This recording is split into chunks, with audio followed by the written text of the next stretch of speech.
बेशक विधानसभा चुनाव के लिए नया हूँ, लेकिन लोगों के लिए नया हूँ। मैं सबसे पुराना चेहरा हूँ और लोगों को चाहता हूँ। यहाँ के स्थानीय विधायक से लोग बहुत दुखी हैं और छत्तीसगढ़ की जो कांग्रेस की सरकार है 5 साल में उन्होंने जो उनकी जन विरोधी नीति के कारण लोग परेशान हैं और आज उससे निजात पाना चाहते हैं और भारतीय जनता पार्टी के पक्ष में खुल के आ रहे हैं। एक बार फिर से स्वागत है आपका। इलेक्शन ब्लूप्रिंट देख रहे हैं आप। मैं हूं अविनाश राज सिंह और आप देख रहे हैं टुडेज ब्लूप्रिंट न्यूज पे इलेक्शन ब्लूप्रिंट। इलेक्शन ब्लूप्रिंट क्या है? छत्तीसगढ़ के पामगढ़ विधानसभा में हम हैं। मुद्दा क्या है, कैसा चल रहा है जनसंपर्क? हमने आपको कांग्रेस के प्रत्याशी से मिलवाया, वर्तमान विधायक से मिलवाया। अभी यहाँ पे भारतीय जनता पार्टी के प्रत्याशी के साथ हम हैं, उनका जनसंपर्क चल रहा है, उनसे जानने का प्रयास करेंगे कैसा जनसंपर्क चल रहा है, कितना जनता के तरफ से ये मिल रहा है, सहयोग मिल रहा है, समर्थन मिल रहा है। संतोष लहरे जी हैं, भारतीय जनता पार्टी ने प्रत्याशी बनाया है आपको। बहुत बहुत स्वागत है आपका। धन्यवाद।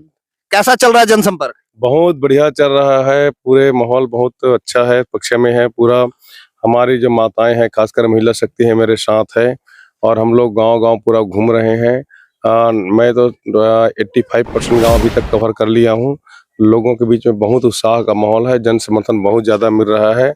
यहाँ के स्थानीय विधायक से लोग बहुत दुखी हैं और छत्तीसगढ़ की जो कांग्रेस की सरकार है 5 साल में उन्होंने जो उनकी जन विरोधी नीति के कारण लोग परेशान हैं और आज उससे निजात पाना चाहते हैं और भारतीय जनता पार्टी के पक्ष में खुल के आ रहे हैं। जी, पहली बार चुनाव मैदान में है आप। पहली बार चुनाव मैदान में है आप। पामगढ़ विधानसभा से नामांकन आपने किया है।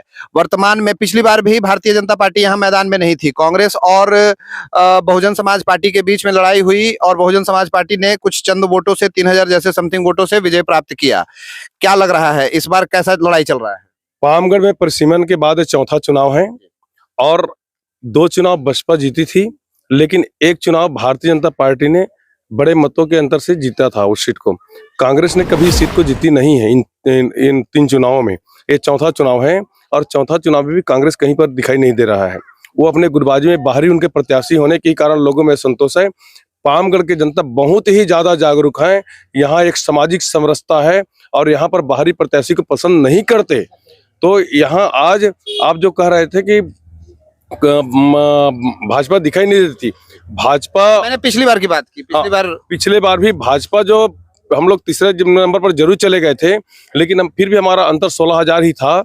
लेकिन उस समय हम तीसरे नंबर इसलिए गए कि कांग्रेस ने हाथ में गंगा जल धर के जो कसम खाया, लोगों को जो गुमराह करने का उन्होंने काम किया, इसके कारण हमारे छत्तीसगढ़ के भोले भाले जनता उनके बहकावे में आ गए, क्योंकि हम लोग गंगा जल को पवित्र मानते हैं। इन लोगों ने गंगा जल के कसम खाई। हमारी माताएं को लगा कि सचमुच में शराबबंदी हो जाएगी।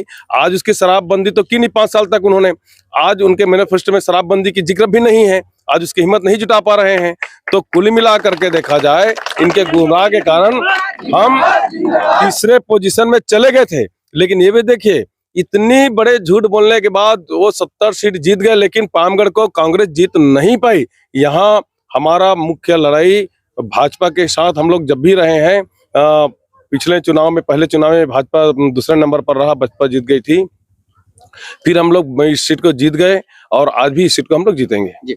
पहली बार चुनाव मैदान में है आप एक बार आप अपने विषय में कुछ विस्तृत बताइए। हमारे चैनल के माध्यम से लोगों को जानकारी प्राप्त होनी चाहिए। आपके राजनीतिक जीवन की शुरुआत कैसे हुई, कैसे आप चुनावी मैदान में आए? आप अपने विषय में थोड़ा अपना परिचय अगर दें एक बार।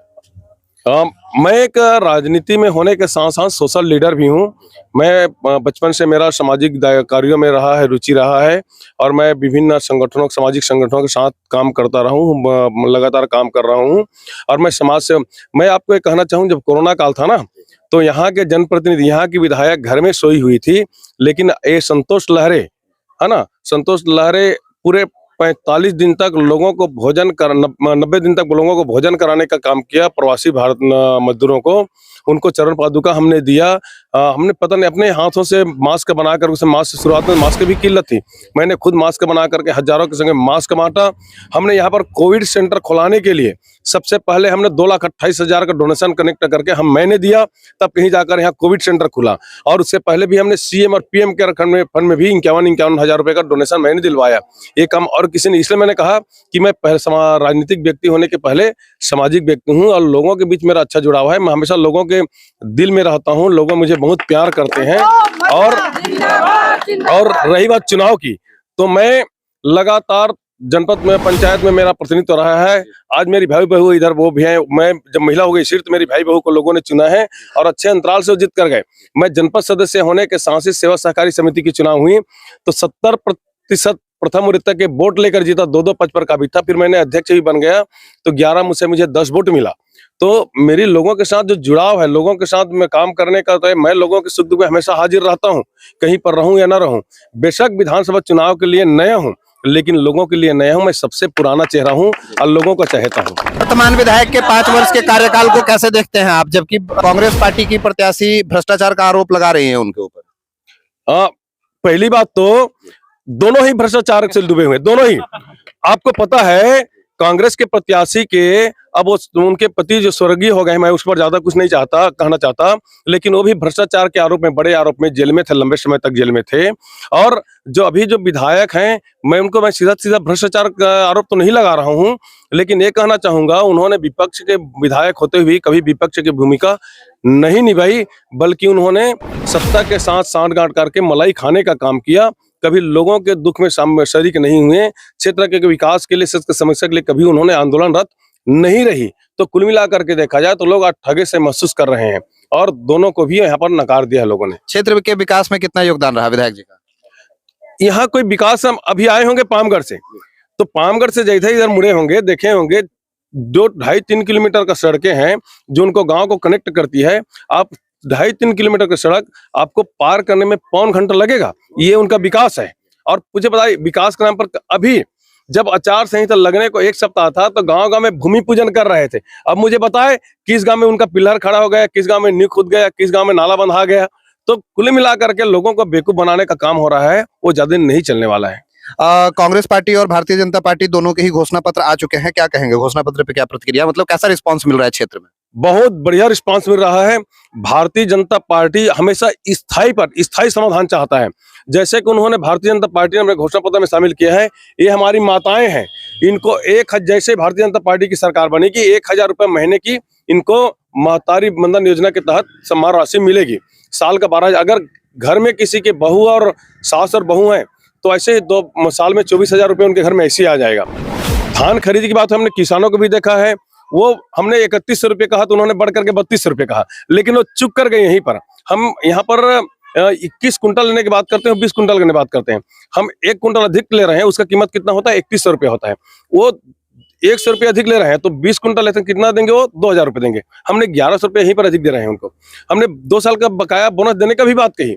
अगर 2 साल कर्जा माफी की भी बात कर रहे हैं, वो कर्जा माफी बता रहा हूँ ना, मैं आ रहा हूँ। वो तो हमारे जो महतारी बंधन योजना ही उससे ज्यादा है कर्जा माफी से। हम वैसा ही समाधान, वो तो एक बार कर्जा माफी करेंगे ना, लेकिन इनको तो आजीवन मिलेगा, महिलाओं को आजीवन मिलेगा पैसा। वो बड़ा है कि ये बड़ा है?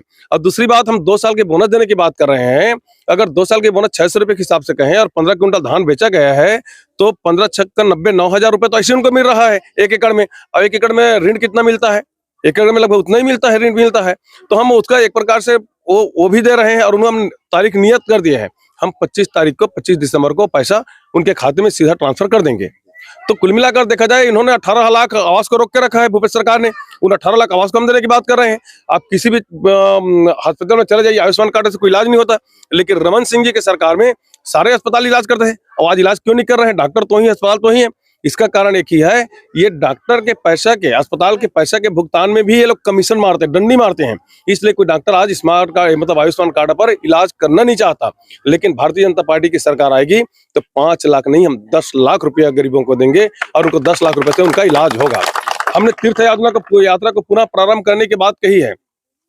किसी भी गरीब के घर में बेटी जन्म ले, माँ बाप कितना भी गरीब ना हो, क्यों वो उनकी माँ बाप भीख मांग कर ही क्यों ना परवरिश करता हो, बच्चे को जन्म दे हो।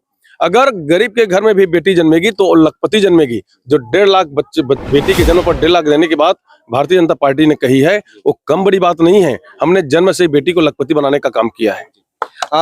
उनके भी काफी लोक लुभावन वादे, काफी लोक लुभावन घोषणा पत्र उन्होंने भी लाया हुआ है। घोषणा पत्र पे चर्चा की आपने। आपके अपने संकल्प और अपने वादे क्या हैं अपनी क्षेत्रीय जनता से? डोर टू डोर चल रहे हैं आप, तो व्यक्तिगत तौर पे भी आप कोई संकल्प लिए हुए हैं क्या? किसी से कोई वादा कर रहे हैं क्या क्षेत्र में? मेरा वादा, मैं ही हूं उनके लिए वादा, मेरा कोई अतिरिक्त वादा नहीं है। संतोष लहरे का चेहरा उनका वो अपने भाई की तरह मुझे देखते हैं, अपने बेटे की तरह देखते हैं। और मेरा वादा, मेरा चेहरा ही है उनके पे, मेरा चेहरे पर ही विश्वास है कि उनको पता है कि ये ही काम करेंगे, क्योंकि मैं लगातार जनपद में रहा हूँ।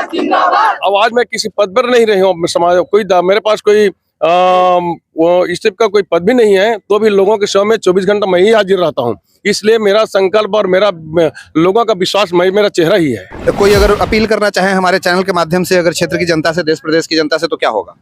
मैं क्षेत्र के देवतुल्य मतदाताओं से, भाइयों बहनों से अपील करना चाहूंगा कि क्षेत्र के विकास के लिए या आपकी मान सम्मान के लिए, यहाँ के जो सामाजिक समरसता को बनाए रखने के लिए आप सब कमल के फूल वाले बटन को दबाकर मुझे आप लोग बिजी बनाने में अपना योगदान दें और छत्तीसगढ़ में भारतीय जनता पार्टी की सरकार बनाएं।